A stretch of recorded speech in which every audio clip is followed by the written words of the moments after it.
இன்னைக்கு பாலிட்டியில் same topic, இந்த யூனியன் எக்ஸிக்யூட்டிவ் தான். லாஸ்ட் கிளாஸில் நம்ம president, vice president of India பார்த்தோம். இன்றைக்கி டாப்பிக்கில் 3 பேருங்க. ஒன்று prime minister, attorney general, comptroller and auditor general. எல்லாமே மிக உயர்ந்த பதவி. சரிங்களா? ஆல்ரெடி நம்மளுக்கு தெரியும், மிக உயர்ந்த பதவி அப்படின்னு பார்த்தீங்கன்னா இந்தியாவிலேயே 3 பதவி முக்கியமானது இல்லையா? 3 பதவி, அதை ஃபஸ்ட்டு தெரிஞ்சுக்கலாம். ஃபஸ்ட்டு பிரசிடெண்ட் ஆஃப் இந்தியா, அதான் முதல் பெரிய பதவி. ரெண்டாவது பதவி சீஃப் ஜஸ்டிஸ் ஆஃப் இந்தியா. சரிங்களா? மூன்றாவது மிகப்பெரிய பதவி அப்படின்னா chief electoral commissioner. Chief electoral commissioner CEC. இந்த 3 பதவி பெரிய பதவி. அதாவது 3 பேருக்கும் அந்த பவர் மிக சிறந்த சேமான பவர் கொடுத்துருக்காங்க. சரி, நம்ம பார்க்கலாம். ஃபஸ்ட்டு இந்த யூனியன் கவர்மெண்ட்டில் நம்ம பார்த்துட்டு இருக்கிறது யூனியன் எக்ஸிக்யூட்டிவ் தான் நம்ம பார்த்துட்ருக்கோம். சரிங்களா? அதில் தான் ஆல்ரெடி பிரசிடெண்ட் பார்த்துட்டோம், வைஸ் பிரசிடெண்ட் பார்த்துட்டோம். இன்றைக்கி பார்க்கக்கூடிய இந்த 3 டாபிக் தான் பிரைம் மினிஸ்டர், அட்டார்னி ஜென்ரல், சரிங்களா, கவுன்சில் ஆஃப் மினிஸ்டர்ஸ். இப்போ லெஜிஸ்லேட்டர்னு ஒன்று இருக்குது, அது தனியாக பார்ப்போம். இன்னொரு கிளாஸில் தனியாக பார்ப்போம். ஃபஸ்ட்டு நம்ம பிரைம் மினிஸ்டர் பார்க்கலாம். பிரைம் மினிஸ்டர், அதுக்கப்புறம் கவுன்சில் ஆஃப் மினிஸ்டர்ஸ், பிரதமரும் அவருடைய அமைச்சரவை குழு. இது இருக்கணுமா அப்படின்னு பார்த்தீங்கன்னா இங்கே இருக்குது பாருங்கள். இந்தியன் கான்ஸ்டியூஷன் ஆக்ட் ஆர்டிக்கல் 74லேருந்து 75 மற்றும் ஆர்டிக்கல் 78 தெளிவாகவே கூறப்பட்டுள்ளது. பிரதம மந்திரி தான் அரசாங்கத்தின் தலைவரும் நிர்வாகியும் அப்படின்னு கொடுத்துட்டாங்க. அவர் தான். ஆர்டிக்கல் 74 ஸ்டேட்ஸ் தட் ஜனாதிபதியின் உதவி மற்றும் ஆலோசனைக்காக பிரதம மந்திரி தலைமையிலான அமைச்சர்கள் குழு அமைக்கப்படும். ஜனாதிபதியின் உதவி மற்றும் ஆலோசனைக்காக, ஜனாதிபதிக்கு தான் உதவி செய்கிறதுக்கும் அவருக்கு ஆலோசனை வழங்குவதற்காக தான் ஒரு பிரதம மந்திரியும் அமைச்சரவை குழுவும் அமைக்கணும் அப்படின்னு சொல்லி ஆர்டிக்கல் 74 தெளிவாக கூறப்பட்டுள்ளது. அது இல்லாமல் ஆர்டிக்கல் 75 3 விஷயங்கள் கூறப்பட்டுள்ளது. அதில் முதலில் ஒன்று அப்படின்னு பார்த்தீங்கன்னா அப்பாயின்மெண்ட் அண்ட் ரெஸ்பான்சிபிலிட்டி. பிரைம் மினிஸ்டரை எப்படி அப்பாயின்மெண்ட் பண்ணுறது, அவருடைய ரெஸ்பான்சிபிலிட்டி என்ன? எக்ஸாம்லேயே ஒரு கேள்வி கேட்டாங்க, பிரைம் மினிஸ்டருடைய பதவி காலம் என்ன? வாட் இஸ் த என்னங்க பீரியட் ஆஃப் டியூரேஷன்ஸ் இல்லையா? பிரைம் மினிஸ்டர் டியூரேஷன் என்ன அப்படின்னு கேட்டிருக்காங்க. எல்லோரும் 5 இயர்ஸ்னு எழுதியிருக்காங்க. 5 இயர்ஸ் கிடையாது. சரிங்களா? ஃபுல் மெஜாரிட்டி இருந்தால் மட்டும்தான் பிரைம் மினிஸ்டராக இருக்க முடியும். அவர் நாளைக்கே மெஜாரிட்டி இல்லை அப்படின்னா பிரைம் மினிஸ்டர் பதவியிலேருந்து அவர் இறங்கிட முடியும். அதே போல் தான் சீஃப் மினிஸ்டரும். சரிங்களா? சரி, இவங்க 2 பேர்த்தையும் யார் அப்பாயின்மெண்ட் பண்ணுறாங்க? யார்? பிரைம் மினிஸ்டரையும் அவருடைய மினிஸ்டர், அந்த சீஃப் மினிஸ்டர்ஸ், அப்புறம் பிரைம் மினிஸ்டர், மினிஸ்டர்ஸுடைய குழு சொல்கிறாங்க இல்லையா, இந்த கவுன்சில் ஆஃப் மினிஸ்டர்ஸ். அவங்கள யார் அப்பாயின்மெண்ட் பண்ணுறாங்கன்னா குடியரசுத் தலைவர் தான் அப்பாயின்மெண்ட் பண்ணுறாரு. அதே மாதிரி அமைச்சர்கள் ஜனாதிபதியின் விருப்பத்தின் பேரில் பதவி வகிக்கிறார்கள்.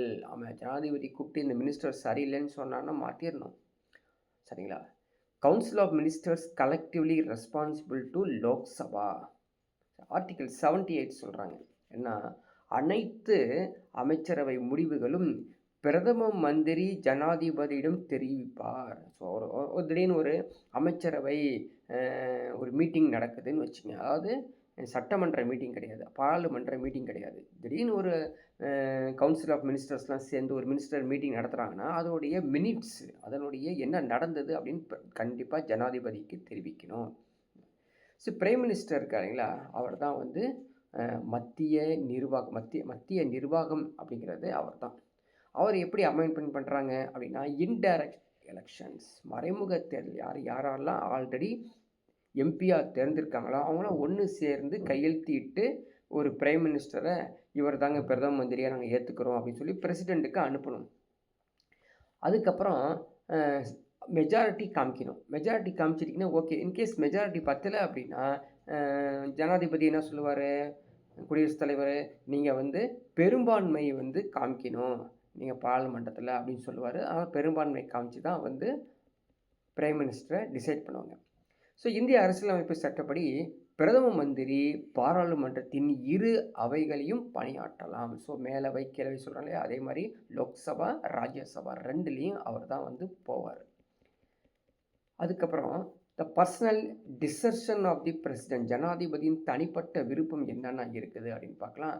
ஸோ 1980 தில்லி உயர்நீதிமன்றம் ஒரு நபர் பிரதமராக நியமிக்கப்படுவதற்கு முன்னர் மக்களவையில் தனது பெரும்பான்மையை நிரூபிக்க தேவையில்லை அப்படின்னு சொல்லி ஒரு சட்டம் இருக்குது அப்படின்னு சொல்கிறாங்களாமா. அதுக்கப்புறம் தான் நிரூபிக்கணும். ஸோ அப்போ நீங்கள் வந்து பிரதம மந்திரி ஆவறதுக்கு முன்னாடியே வந்து நிரூபித்து தான் வரணும்னு சொல்லலை. நீங்கள் வந்து பிரதம மந்திரி ஆயிடலாம். அதுக்கப்புறம் நீங்கள் ஒரு 10 days 15 days 20 daysக்குள்ளே நிரூபிக்கலாம் அப்படின்னு அர்த்தம். சுப்ரீம் கோர்ட் 1997 என்ன சொல்லியிருக்காங்க? பாராளுமன்றத்தில் இரு அவைகளிலும் உறுப்பினராக இல்லாத நபர் 6 மாதங்களுக்கு பிரதமராக நியமிக்கப்படலாம். இதுவும் ஒரு முக்கியமான இன்ஃபர்மேஷன்ஸ் படித்து வச்சுக்கோ. சுப்ரீம் கோர்ட்டில் சொல்லியிருக்காங்களாமா 1997. அதாவது நீங்கள் வந்து லோக்சபாலேயோ ராஜ்யசபாலேயோ எம்பியாக இருக்க தேவையில்லை. இல்லாத ஒருத்தரை நம்ம வந்து பிரதமராக நியமிக்கலாம். ஆனால் பிஃபோர் 6 months அவர் வந்து எலெக்ஷனில் நின்று ஜெயிச்சிடணும். சரிங்களா? அப்படி யாரெல்லாம் இருந்தாங்கன்னு சொல்லி ஒரு லிஸ்ட் எடுக்கிறாங்க. யார் யார் பாருங்க?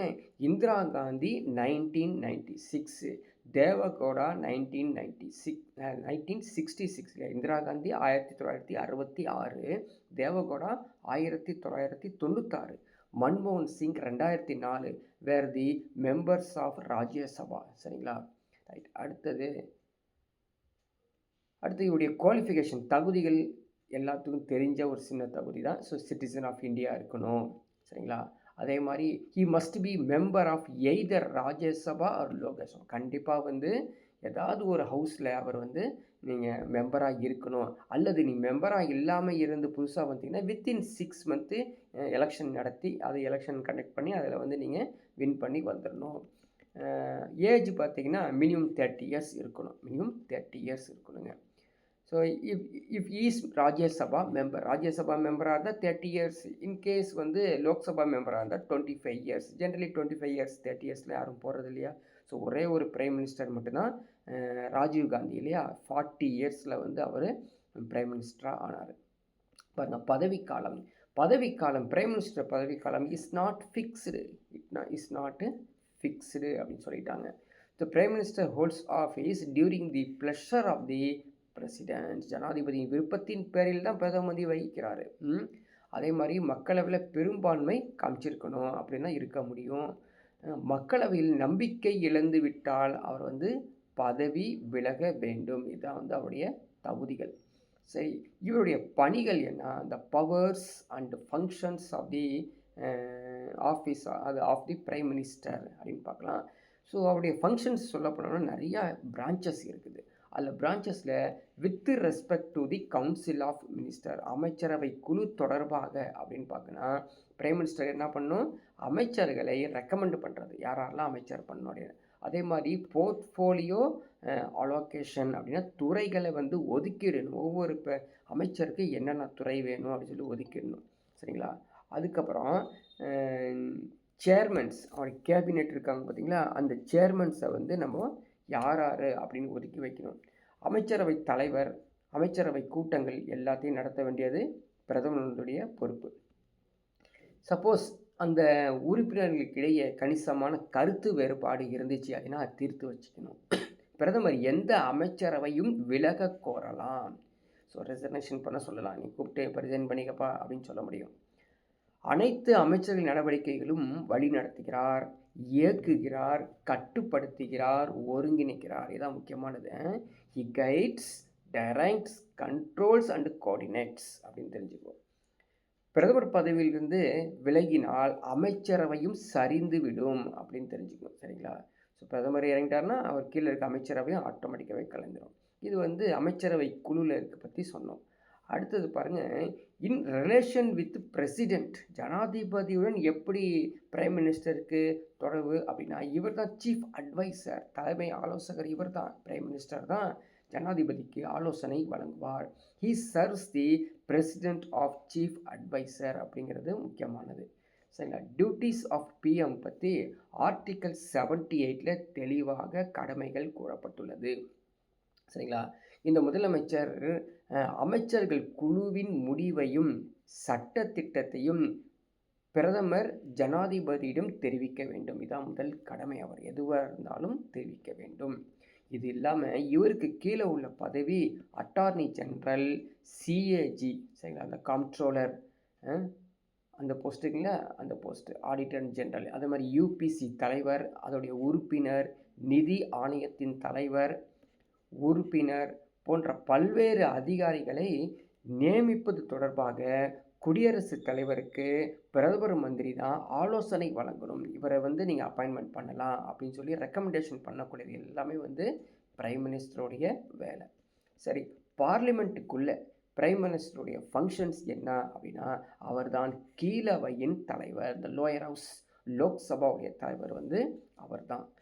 பாராளுமன்ற ஒவ்வொரு அமர்வையும் ஒத்தி வைப்பது, கூட்டம் கூட்டுவது, எல்லா பொறுப்பும் யாருடையது? பிரதமருடையதான்.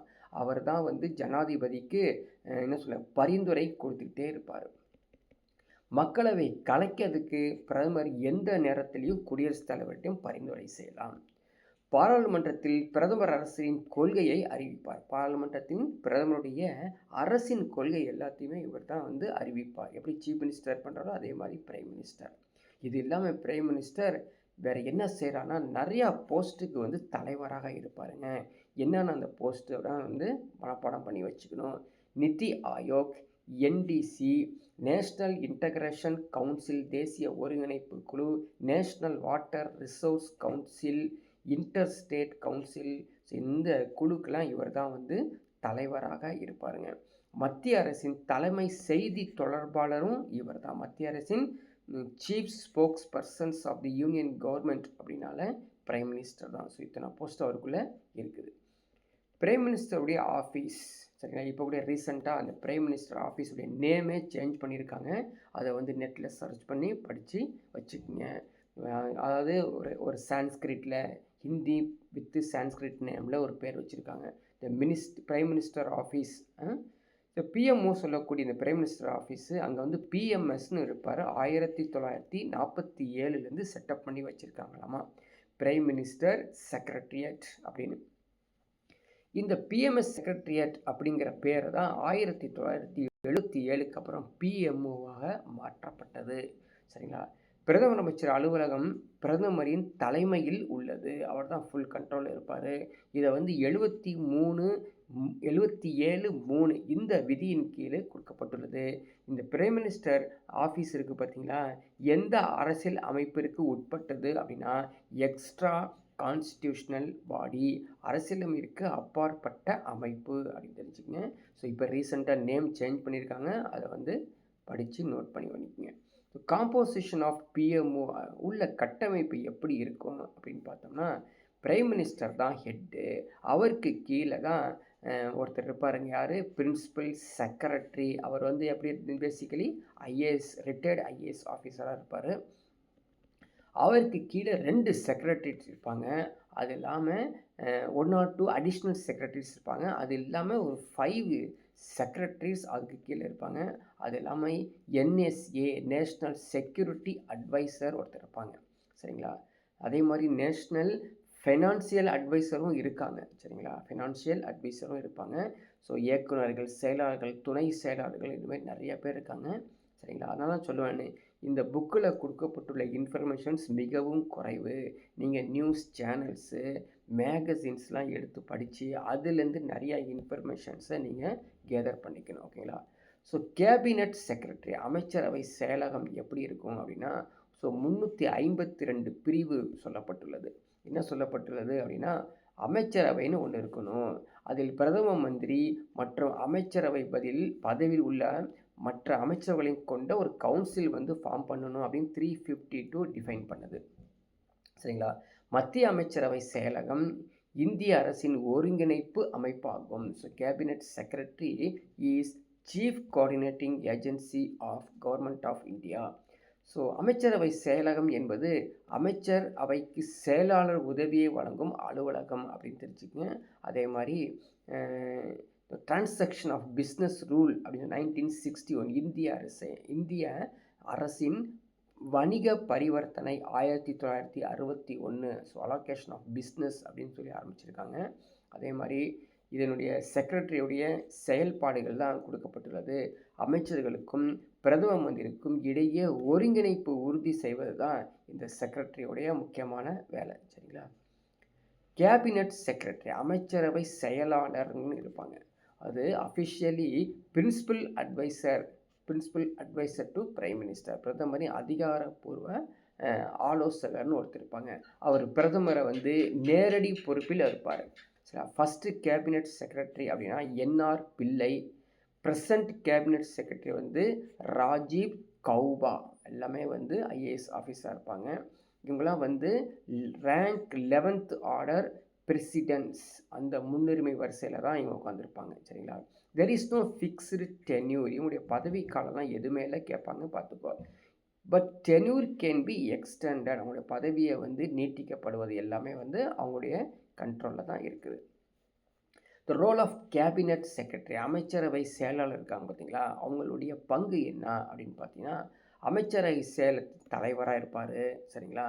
அது மட்டும் இல்லாமல் ஏதாவது ஒரு மாநாட்டு தலைமை வகித்து அது வழிகாட்டுவார். தலைமைச் செயலாளர்கள் வந்து ஒரு மாநாடு நடத்துதுன்னா அதுக்கு தலைமை வகிப்பாங்க.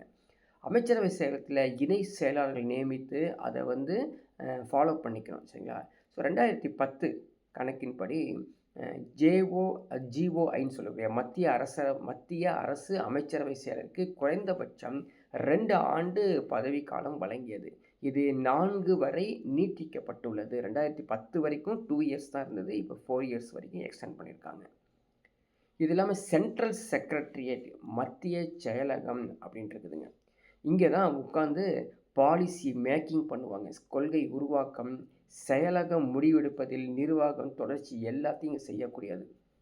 மாநில மற்றும் பிற முக்கிய அமைப்புகளுடன் தொடர்பு கொண்டு அதை வந்து இம்பார்ட்டண்ட் பாடிஸ் மாதிரி அதை ஆக்ட் பண்ணுவாங்க.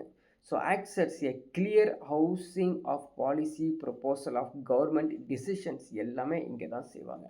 அதே மாதிரி லெஜிஸ்லேட்டிவ் ரூல்ஸ் சட்டமன்ற பங்கு எடுத்துக்கிட்டோம் அப்படின்னா சட்ட வரைவு, சட்ட மசோதா நிறைவேறிப்பது எல்லாம் இங்கே தான். பாராளுமன்றத்தில் கேள்விகளுக்கு பதிலை தயாரிப்பதும் இங்கே தான்.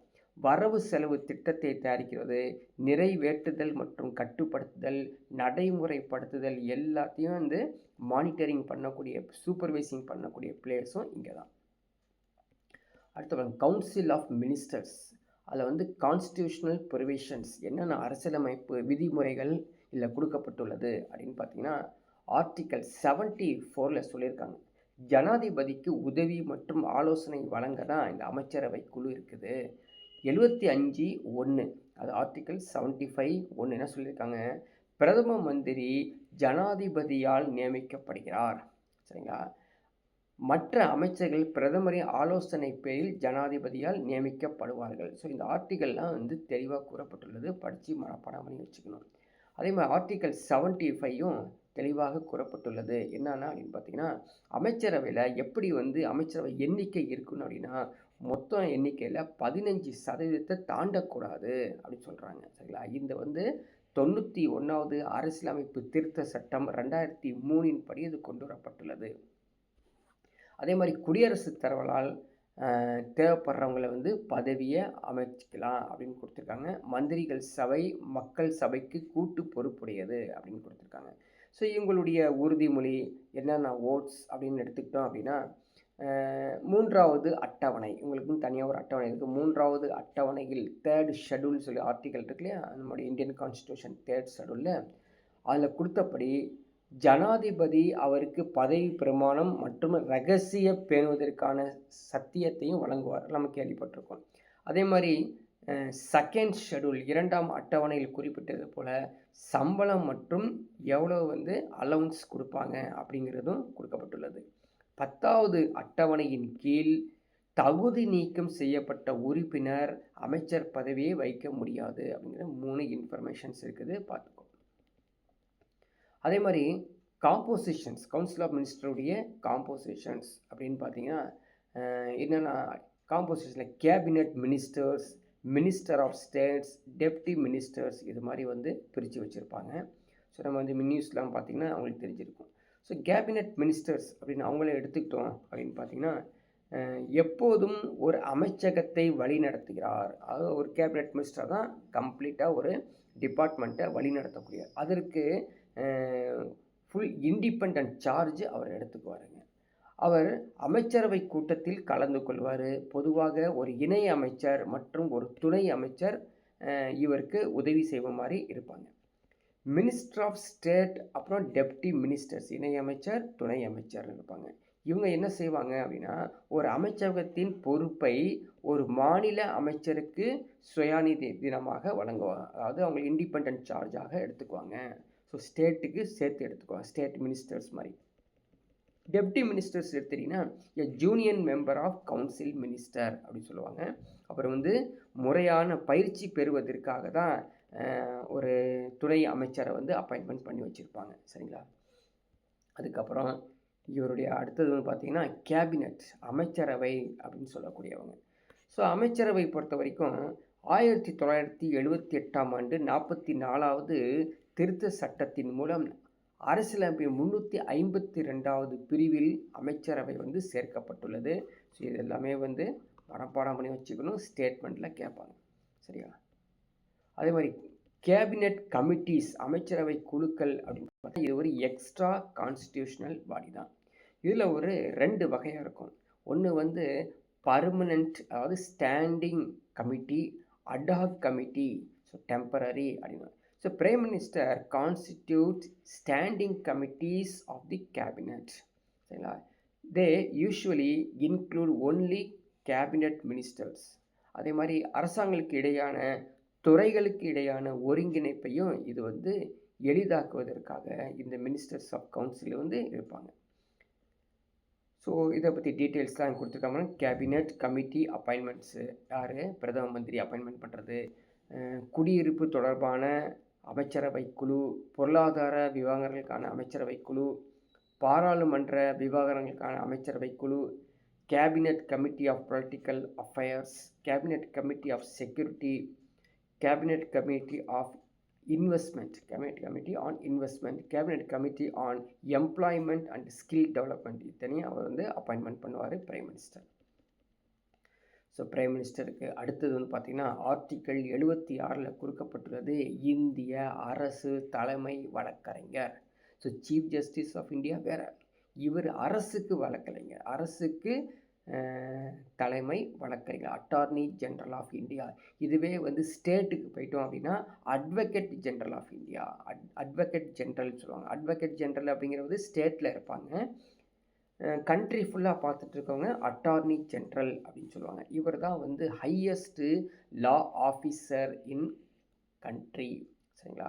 ஸோ ஆர்டிக்கல் 76 இவரை பற்றி கிளியராக சொல்லப்பட்டுள்ளது. என்ன சொல்லப்பட்டுள்ளது அப்படின்னு பார்த்தீங்கன்னா, இந்திய அரசு தலைமை வழக்கறிஞர் பதவியை பற்றி கிளியராக கொடுக்கப்பட்டுள்ளது.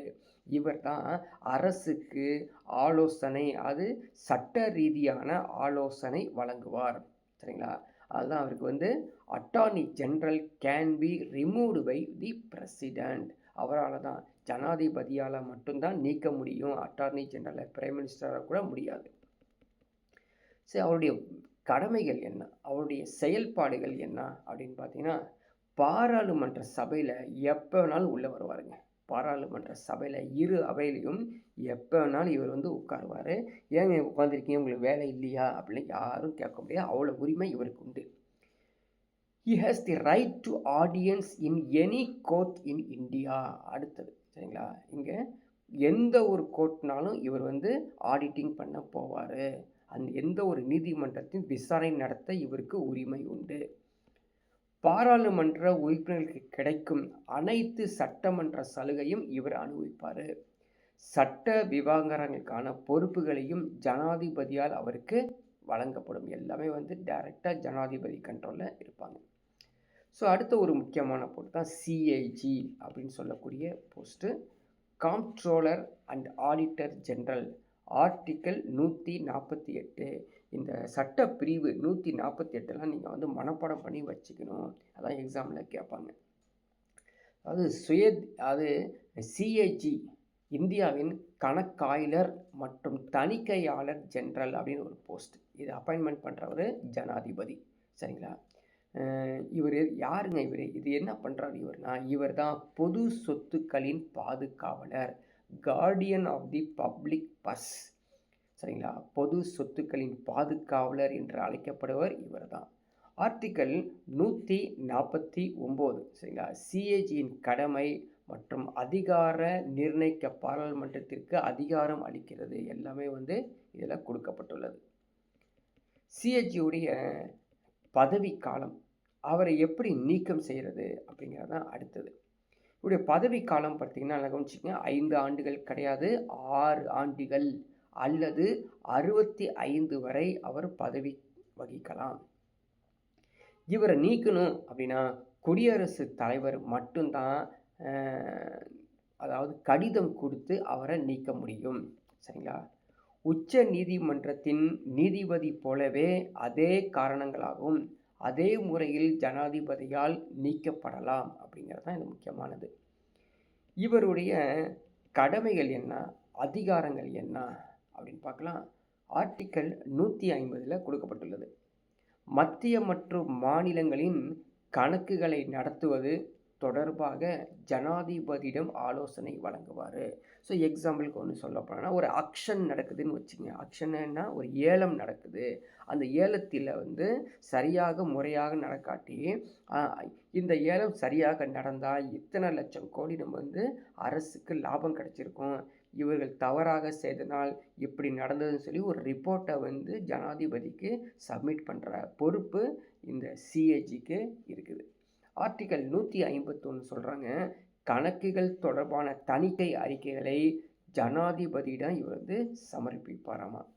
ஆர்டிக்கல் 279 எந்த ஒரு வரியின் நிகர வருமானத்தை கண்டறிந்து சான்றிதழ் வழங்கக்கூடிய பொறுப்பும் இந்த சிஏஜிக்கு இருக்குது. இவர் அது மட்டும் இல்லாமல் நிறையா வந்து ஆடிட் ஃபங்க்ஷன்ஸ் செய்வாருங்க, தணிக்கை செயல்பாடுகள்லாம் செய்வார். என்னென்ன செய்வார்னா, இந்த நிதி சம்பந்தப்பட்டது, செலவினங்கள் சம்பந்தப்பட்ட எல்லா தொடர்பு கணக்குகளையும் அவர் தணிக்கை செய்வார். இது மட்டும் இல்லாமல் இவர் வந்து இந்தியாவின் தற்செயலான நிதியம், இந்தியாவின் பொது கணக்கு எல்லாத்தையும் தன்னுடைய கண்ட்ரோலில், அதாவது மீன்ஸ் செலவினங்களை தன்னுடைய தணிக்கை கண்ட்ரோலில் வச்சுருப்பார். மத்திய மற்றும் ஒவ்வொரு மாநிலத்தின் வருமானம் மற்றும் செலவினங்களை தணிக்கை செய்வார். தணிக்கைனா ஆடிட்டிங் செய்வார். அதே போல் இவர் வந்து மத்திய மாநில வருவாய், அதனுடைய நிதி உதவி எல்லாத்தையும் செலவினங்களையும் தணிக்கை செஞ்சுட்டே இருப்பாருங்க. ஸோ இப்போதைக்கு பார்த்ததில் இந்த ஆர்டிக்கல் என்னென்ன கொடுத்துருக்காங்க. Article 74 council of minister to aid and advise president. Article 75 other provisions as to minister. Article 77 conduct of business of the government of India. Article 78 duties of the Prime Minister as respect of the furnishing of information to the President, etc. Article 88 rights of ministers with respect to the houses. So ஏன் தனியாக கொடுத்துருக்கோம் அப்படின்னா, நீங்கள் வந்து சிறப்பாக அதை ஞாபகம் வச்சு படிச்சுக்கிறதுக்காக. சரிங்களா? ஸோ இந்த டாபிக் ஆல்மோஸ்ட்டு சீக்கிரம் முடிய போகுது, பார்த்துக்குங்க. அடுத்தது பாருங்கள், இந்த வந்து ப்ரீவியஸ் இயர் கொஸ்டின்ஸ்க்கு போயிட்டோம். சரிங்களா? Previous year questions. Consider the following statement and find incorrect. தவறானவை கண்டுபிடி அப்படின்னு கொடுத்துருக்காங்க. சரியா? இது வரைக்கும் படிச்சிருந்தா தான் வரப்போகுது, படிக்காததும் வரப்போகுது. சரிங்களா? அங்கே படித்து சிறப்பாக படிச்சிருந்தோன்னா இங்கே நமக்கு கண்டுபிடிக்க முடியும். The Constitution imposes limits to the President to give assent to the bill passed by the state legislator. இது வந்து சரியா தவறா அப்படின்னா இது சரிதான். ஏன்னா Constitutional impose limits to the President to give assent to the bill passed by the state legislator. சரிதான். இப்போ இந்த இடத்துல ரெண்டாவது பாருங்களேன், the President may refer a reserved bill to the Supreme Court under the Article 143. So 143 தெரிஞ்சிருந்தால் மட்டும்தான் இதை நம்ம வந்து சரின்னே சொல்ல முடியும். அப்போ நம்ம படிச்சிருக்கணும், அங்கே தெளிவாக படிச்சிருந்தால் மட்டும்தான் சொல்ல முடியும். ஆனால் ஆர்டிகல் 143ல் இருக்கக்கூடியது சரியானது தான். ஆனால் அந்த power of the president assent to the bill passed by state legislated parliament or the same அப்படிங்கிறது தவறு. The president cannot keep a bill of the parliament pending at his hands for the indefinite period. ஏற்கனவே படித்தோம் நம்ம இல்லையா, ரொம்ப நாட்களாக நீங்கள் வந்து அப்படியே வச்சுட்டே இருக்கக்கூடாது. ஏதாவது ஒரு முடிவு எடுக்கணும். ஒன்று திருப்பி அனுப்பணும், அல்லது பாஸ் பண்ணி விடணும். இல்லை அப்படின்னா இது என்ன பிரச்சனை அப்படின்னு சொல்லி திரும்ப ரீகன்சிடர் பண்ணுங்க அப்படின்னு சொல்லணும். இது செஞ்சால் மட்டும்தான். அப்படியே வச்சுட்டே இருக்கும்போது எல்லாம் இன்டெஃபினைட் பீரியட் ஆஃப் டைம் வைக்க முடியாது. அதனால் ஸோ இன்கரெக்ட் பொறுத்த வரைக்கும் 3 and 4. ஸோ நான் சொல்லிட்டேன் 143 தெரிஞ்சால் மட்டும்தான் நீங்கள் இதுக்கு ஆன்சர் கொடுக்க முடியும், இல்லைன்னா கொடுக்க முடியாது. நெக்ஸ்ட் கொஸ்டின் பாருங்கள், தமிழில் இருக்குது. தமிழில் இருக்குது, பிடிஎஃப் டவுன்லோட் பண்ணி படிச்சுக்கணும். அடுத்த ஒரு கேள்வி, who set secularism and democracy are the 2 pillars of our state. சரிங்களா?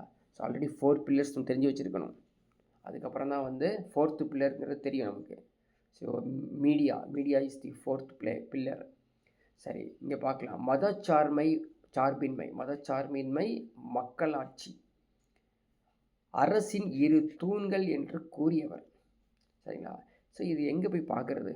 நான் இங்கே வந்து டிக் பண்ணி வச்சுருக்காங்கப்பா, இந்திரா காந்தி சொல்லியிருக்காங்க அப்படின்னு தெரியுது. ஆனால் இது எப்படி? இதை தான் நீங்கள் வந்து news papers, news channels, magazines, புக்ஸை வந்து தெளிவாக படித்து வச்சுக்கிறது. இப்படி பண்ணும் பொழுது தான் யார் யார் என்னென்ன சொன்னாங்கிறத தெரிஞ்சிக்க முடியும். ஸோ கொஷின்ஸ் எப்படி கேட்டிருக்கான்னு தெரிஞ்சு வச்சுக்கோங்க.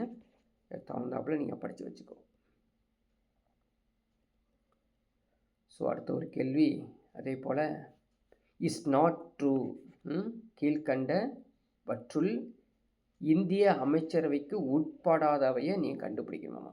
எது எது உட்படாதவை பார்க்கலாமா? The ministers belonging to the house of the people. Correct தானே? Ministers belonging to the house of the people தான். Finance minister has to be from the council of the states. இதுவும் correct தானே? Council of states. தமிழ்லையும் நீங்கள் பார்த்துக்கலாம்.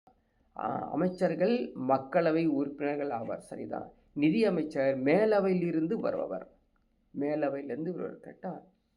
Ministers keep secrecy of the proceeding of the cabinet.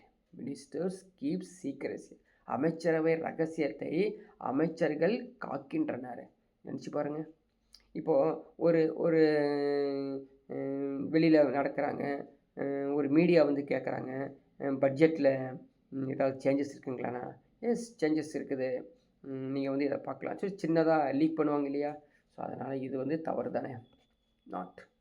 The ministers are collectively responsible to the house of the people. மக்களவைக்கு அமைச்சர்கள் பொறுப்பானவர்கள் என்பது wrong. சரியா? மக்களவைக்கு எப்படி அமைச்சர்கள் பொறுப்பானவர்கள் ஆவாங்க?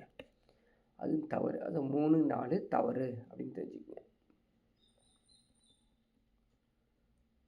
ஸோ அடுத்த ஒரு கேள்வி, finance control exercised by the parliament over the executive through. இந்திய பாராளுமன்றம் செயலாட்சி அலுவலர் மீது தனது நிதி சார்ந்த கட்டுப்பாட்டை செலுத்தும் இவர் வழியே ஆகும். ஈஸியாக சொல்லிடலாம் இல்லையா? நிதி சார்ந்த கட்டுப்பாடை யார் பண்ணுறது? CAG, comptroller auditing general. இவர் தான் வந்து ஃபினான்ஸ் கண்ட்ரோல் எக்ஸைஸ் பண்ணுவார், மறந்துடாதீங்க.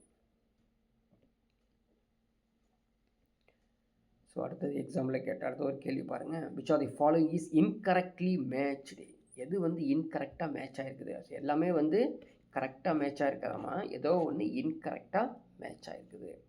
ஸோ இந்த ஆர்டிக்கலுடைய டீட்டெயில்ஸ் நீங்கள் வந்து தெரவாக படிச்சிருந்தால் மட்டுமா இதை வந்து ஆன்சர் கொடுக்க முடியும், இல்லைன்னா கொடுக்க முடியாது. இப்போ நான் வந்து சொல்கிறேன் வச்சுக்கோங்க, ஆனால் வந்து இந்த ஆர்டிக்கலை எக்ஸாமில் கேட்க போகிறாங்க, வேறு ஒரு ஆர்டிக்கல் மாற்றி கேட்கும் பொழுது நீங்கள் அந்த ஆர்டிக்கலுடைய டீட்டெயில்ஸு மனப்பாடம் பண்ணி வச்சுருந்தா தான் இந்த மாதிரி கேள்விக்கு ஆன்சர் கொடுக்க முடியும். ஸோ ஆர்டிக்கல் 361 என்ன சொல்கிறாங்கன்னு தெரிஞ்சு வச்சுக்கலாம். அட்லீஸ்ட் ஏதாவது the president enjoys protection from the criminal proceedings against him in the court. சரிங்களா, அது சரிதான். 352 national emergency correct. Article 356 president rule in state எல்லாம் தெரிஞ்சது தான். இல்லை இது ரெண்டு எல்லாத்துக்கும் தெரிஞ்சதுங்க. ஆர்டிக்கல் 352வும் 356ம் எல்லாத்துக்கும் தெரிஞ்சது.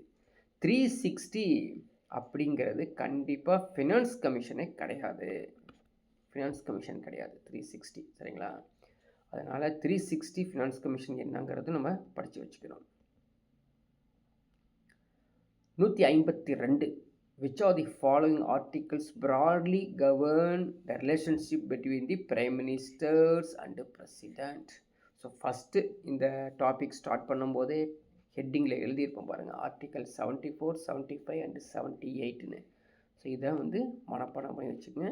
74, 75, 78 என்பது பிரைம் மினிஸ்டர் மற்றும் பிரைம் மினிஸ்டருடைய சகாக்களை பற்றி சொல்லக்கூடியதான் இந்த ஆர்டிக்கல் விதிகள் 74, 75, 78.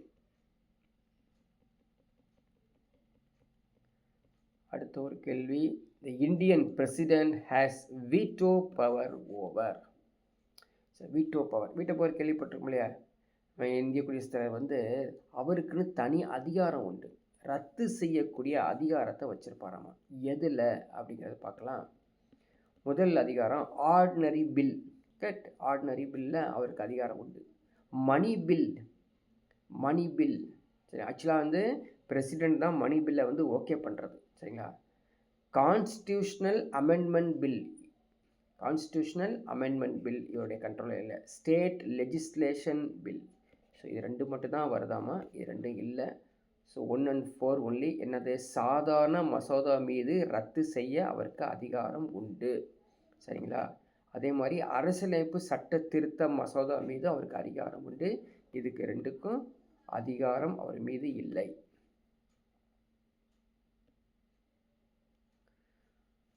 The Representation of the People Act was passed in the year, இப்போ தான் படிச்சுட்டு வந்தோம், 1951.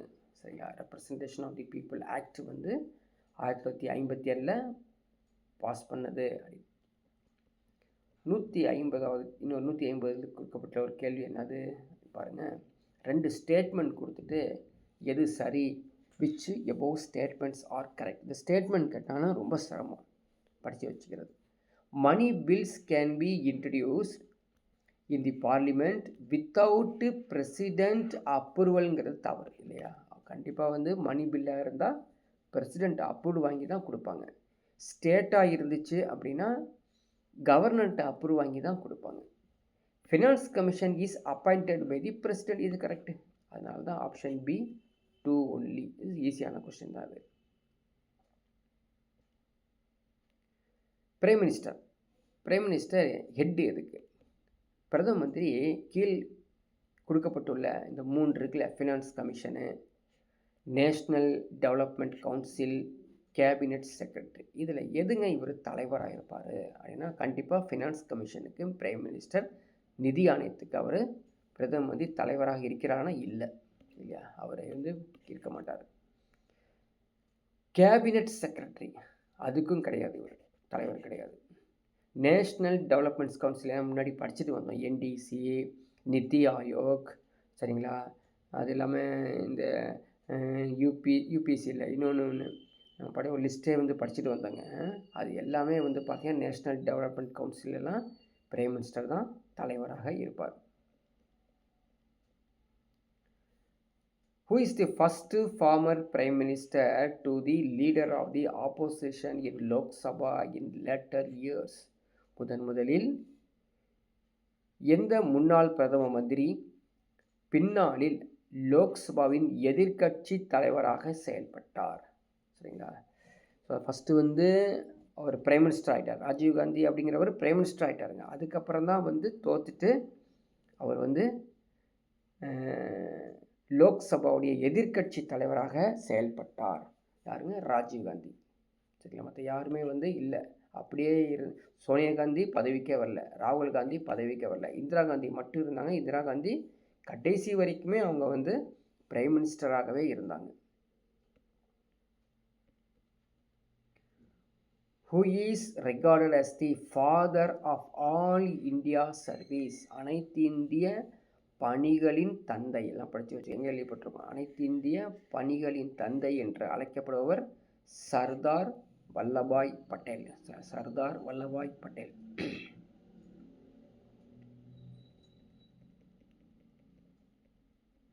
Who is the known keystone of the cabinet arch? சரிங்களா, அமைச்சரவை வளைவின் அடிப்படை கல் என அழைக்கப்படுபவர் பிரதமர் மந்திரி. சரிங்களா, who is the known keystone of the cabinet arch அப்படின்னா பிரைம் மினிஸ்டர் தான். ஸோ நிறைய கேள்வி எடுத்திருக்கோம், நிறைய கேள்வி நீங்கள் வந்து தெரிஞ்சுக்கணும். எனக்கு சின்ன பாடம் தான், நிறைய கேள்வி இருக்குது. 1975 ஆண்டில் நம் நாட்டின் அவசர நிலை ஆட்சியை கொண்டு வந்தவர் யார்? இந்திரா காந்தி. எல்லாத்துக்கும் தெரிஞ்சு 1975 அந்த வாக்கில் வந்து இந்திரா காந்தி தான் வந்து எமர்ஜென்சியை கொண்டு வந்தார். Who among the following was considered as the chief architect of Indian secularism? அது இந்திய மதச்சார்பினையின் சிற்பியாக கருதப்படுவர் யாருங்க? முதல் பிரதம மந்திரி Jawaharlal Nehru. Chief architect of Indian secularism படித்து வச்சுக்கோ. ரிப்பீட்டட் கொஷின்ஸ் கூட எக்ஸாமில் கேட்கலாம். சிஏஜி ஏஜ் சொல்லியிருக்காங்கப்பா. சிஏஜியோடைய ஏஜ் என்னது ஈஸியாக சொல்லலாம்ல, 6 ஆண்டுகள் அல்லது 65 வயது. 6 ஆண்டுகள் அல்லது 65 வயது. The given below Prime Ministers who decide to implement the Mandal Commission report. Mandal கமிஷன்னாலே விபி சிங்கை மறக்கக்கூடாது. மண்டல் கமிஷன் அறிக்கை வந்து விபி சிங் இருக்கும்போது தான் கொண்டு வரப்பட்டுள்ளது. Parliamentary system of the government implies. பாராளுமன்ற அரசாங்க முறை என்பது பொருள் அளிப்பது எது? Power is vested with the elected legislator elected by the people, cabinet system, presence of the unitary government. தமிழ்லையும் பார்த்துக்கோ. பாராளுமன்ற அரசாங்கம் வந்து அதிகாரங்கள் தேர்ந்தெடுக்கப்பட்ட உறுப்பினர்கள் கொண்டிருப்பவை. மக்களால் தேர்ந்தெடுக்கப்படுவது பாராளுமன்ற அரசாங்க முறை. அமைச்சரவை முறை ஒருமையப்படுத்த அரசாங்கம் இருப்பது. ஸோ வந்து பார்த்தீங்கன்னா ஆப்ஷன்ஸே வந்து டிஃப்ரெண்ட்டாக திங்க் பண்ணுற மாதிரி கொடுத்துருக்காங்க. சிஏஜை பற்றி கொடுத்துருக்காங்க. அவரை பற்றி எந்த ஆர்டிக்கிள் சொல்லப்பட்டுள்ளது அப்படின்னு பார்த்தீங்கன்னா, அவர் அப்பாயின்மெண்ட் பண்ணுறது ஆர்டிக்கிள் 148 தான் பிரசிடெண்ட் ஆஃப் இந்தியா சிஏஜியை அப்பாயின்மெண்ட் பண்ணுறாங்க. 141வது கொஸ்டின் பார்க்கலாம். Which one of the following statement is not correct with regard to the power of functions of the president. பிரசிடெண்ட்டுடைய ஃபங்க்ஷன்ஸு எல்லாமே பற்றி சொல்லக்கூடியது. President shall address both houses of the parliament. இது இவருடைய பவரா? இஸ் நாட் கரெக்ட் கேட்டுட்டாங்க. Is not கரெக்ட்னா இது கரெக்ட் தான். இது கரெக்ட் தான். President has right to send message to houses of the parliament. Correct தான். President shell have power to preside over the joint sitting parliament. இது வராது. இது வந்து பார்லிமெண்ட்டுக்குள்ளே உள்ளது. Joint sitting parliament. President shall have the power to summon prorogue of the Council of States. இது ரெண்டு மூணுத்தையும் பார்த்தோம் இல்லை, ப்ரீவியஸ் கிளாஸ்லேயே பார்த்தோம். Which of the following articles says that all ministers appointed by the president on the advice of the prime ministers? இந்த article சொல்லுது 75(1)A. இதுவும் நம்ம வந்து இப்போ தான் பார்த்துட்டு வந்தோம். அனைத்து அமைச்சர்களும் பிரதமரின் ஆலோசனை பேரில் ஜனாதிபதி நியமனம் செய்கிறார் அப்படிங்கிறது விதி 75(1). ஸோ கீழ்கண்டவர்களில் இந்திய துணை குடியரசுத் தலைவராக பதவி வகித்தவர் யார்? அது? விவி கிரி வந்துடுவார். விவி கிரியா? எஸ். ஒவ்வொருத்தரை பற்றி டீட்டெயிலாகவும் சொல்லப்பட்டுள்ளது. முகமது இதாயத்துல்லா ஆகஸ்ட் 20, 1979 முதல் ஆகஸ்ட் 20, 1980 இந்திய குடியரசு துணைத் தலைவராக இருந்தாராமா. கொஸ்டின் கேட்கப்பட்டுள்ளது என்னது? இந்திய பதவி வகித்தவர் யார்? ஸோ முகமது இதாயத்துல்லா அப்படின்னு வந்துடுது. வி.வி. கிரி 1967 துணைத் தலைவராக இருந்தவர். பின்னர் குடியரசுத் தலைவராக ஆனார். அவரும் குடியரசுத் தலைவர் வி.வி. கிரி வந்தார். பக்ருதீன் அலி அகமது 1974 1907 குடியரசுத் தலைவராக இருந்தார். அப்போ இவர் கிடையாது. சங்கர் தயாள் சர்மாவும் 1987லேருந்து 92 வரைக்கும் துணைத் தலைவராக இருந்து பிறகு குடியரசுத் தலைவராக இருக்கார்.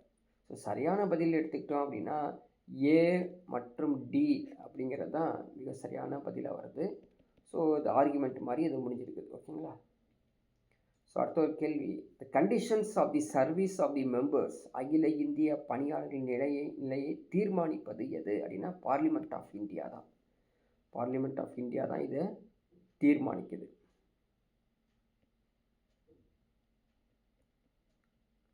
The body that elects Indian president, electoral college படித்தோம் இல்லையா? எலக்ட்ரல் காலேஜ் தான் இந்தியன் பிரசிடென்ட். அது தேர்வர் குழு, அவங்க தான் இந்திய ஜனாதிபதியை தேர்ந்தெடுக்கும் அமைப்பு.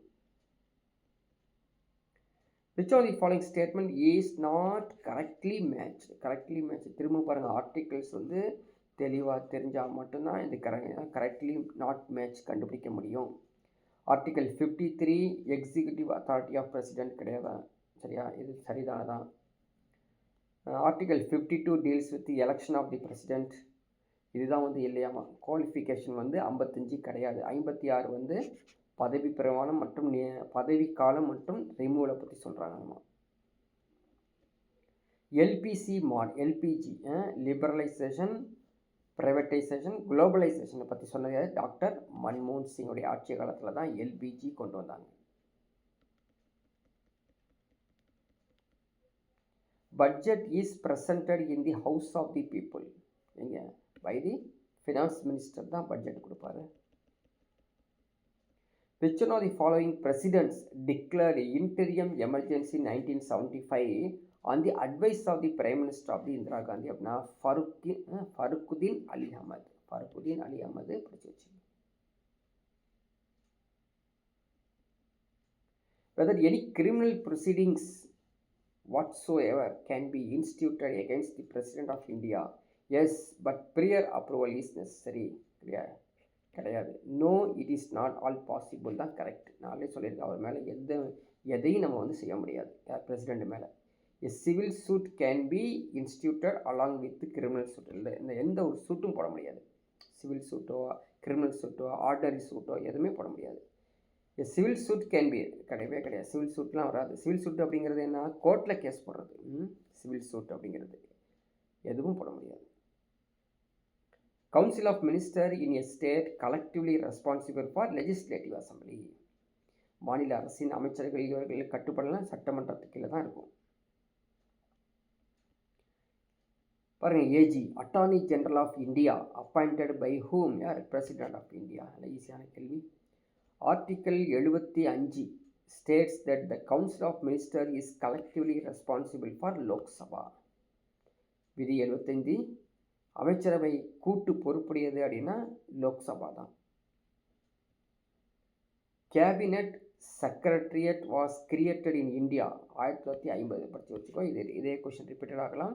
ஸோ இந்தியாவின் கேபினட் செயலகம் 1950 உருவாக்கப்பட்டது. So match the following. சரிங்களா? அவங்களுடைய அந்த ஒவ்வொரு இதுலேயும் பதவி காலத்தை நம்ம கரெக்டாக புரிஞ்சு வச்சுக்கணும். சரி, யாராட்டிலும் தெரிஞ்சது பார்க்கலாம். பிரசிடெண்ட் ஆஃப் பஞ்சாயத்துன்னு கொடுத்துருக்காங்க, வைஸ் பிரசிடென்ட் கொடுத்துருக்காங்க, ராஜ்யசபா, லோக்சபா. ஈஸி, கண்டுபிடிச்சிடலாம். ஸோ லோக்சபா பொறுத்த வரைக்கும் 25 இல்லையா? படிச்சிட்டோம். லோக்சபா பொறுத்த வரைக்கும் 25. ராஜ்யசபா அப்படிங்கிறது 30, 5 வருஷம் அதிகமாக இருக்கும். அதெல்லாம் படிச்சிட்டோம். ஓகே. அடுத்தது வைஸ் பிரசிடெண்ட் அப்படின்னா அவர் வயசு 35க்கு மேலே தான் இருக்கணும். ஓகேவா? பஞ்சாயத்து ராஜ் தான் 21 மேலே. President of panchayat 21. Prime minister is appointed by the president. ரொம்ப பழைய கேள்வி இல்லையா? ஈஸியான கேள்வி. Which system is adopted to elect president of India? Secret பேலட்டமா, ரகசிய வாக்கு மூலம்தான் குடியரசுத் தலைவரை நியமிக்கிறாங்க.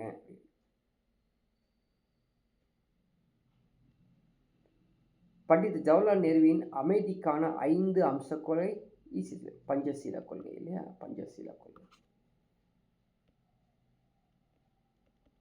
UPSC chairperson and members are appointed by the president of India. How many elected members are there in Lok Sabha? 543. So ஆக்சுவலாக எல்லாமே வந்து magic number மாதிரி கொடுப்போம். 543, 543.